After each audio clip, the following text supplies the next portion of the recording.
হবে না। আমরা নবীদের কিছু ইতিহাস এখানে তুলে ধরবো, যার ভালো লাগবে শুনবেন, যার ভালো লাগবে না শুনবেন। আমি ছোট্ট একটা লাইন ধরবো। এখানে মা বোনেরা আছে, আপনারা আছেন। পৃথিবীতে মানুষ হলাম আমরা দুই জাত, নারী এবং পুরুষ। আজকে আজাহার দেওয়ান সাহেবের সাথে বউ 1 বছর পরে দেখা, না কি বলেন? 1 বছর পরে দেখা। আমি ওই দেশের বয়াতিদের সাথে ওইদিকে অনুষ্ঠান গান বাজনা করিবে যাই। তাহলে মামার সাথে আজকে মামা আছে, কার বাসায় আছে, কিন্তু খেলার করতে নয় না। কারণ আমাদের বগুড়া ডিস্ট্রিক্টের ভিতরে মাত্র 2টা শিল্পী আছে, আজাহার দেওয়ান সাহেব আর আপনাদের মোজাম দেওয়ান। এই 2টা শিল্পী মারা গেলে বাজারে এই 35টা শেষ। তাহলে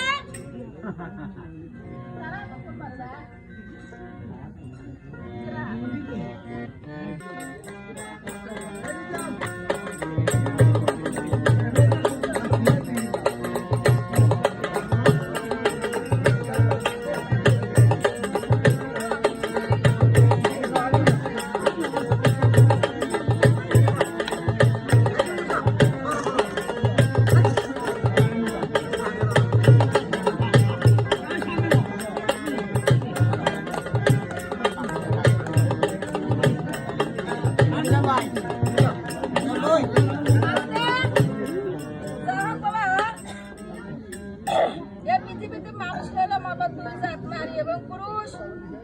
আমি ভূমিকা করব আমার মায়ের সম্মানকে রক্ষা করার জন্য।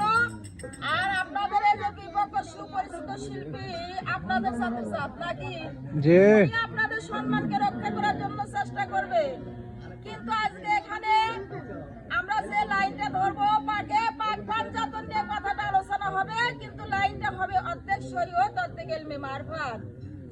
তাহলে আমার দিনের নবী রাসূলুল্লাহ মুহাম্মদ মুস্তাফা সাল্লাল্লাহু আলাইহি সাল্লাম এবং আল্লাহর সাথে যার নাম লেখা হয়ে গেছে শেরে খোদা হযরত আলী এবং ওসমান গনি, ওমর ফারুক আর ইমাম হাসান বেহেশতের বাদে আমার মায়ের কলিজার টুকরা, 5 জন ব্যক্তিকে নিয়ে কথাটা আলোচনা হবে। তাহলে আল্লাহ রাসূল আমরা কেউ কথা না বলি, এখানে কোনো স্টেজ নাই ভাই, কথা বললে সাউন্ড আমার কানে আসলে আমি কি বলবো, মন মজন হারায় যায়। তাহলে কথা একটু আসতে বলেন, তাহলে মানুষ কথা বলবে। আচ্ছা যাইছো হয়ে গেছেন সবাই আগে আসেন, যত থাকে না আগে বসেন তো এবার শিল্পী গানে দুধবেন না, আগে আসেন উনি পড়া উনি সব সব এই পেশা কথা না বলি, যাই যেখানে আর সমস্যা নেই বাবা, থাকো।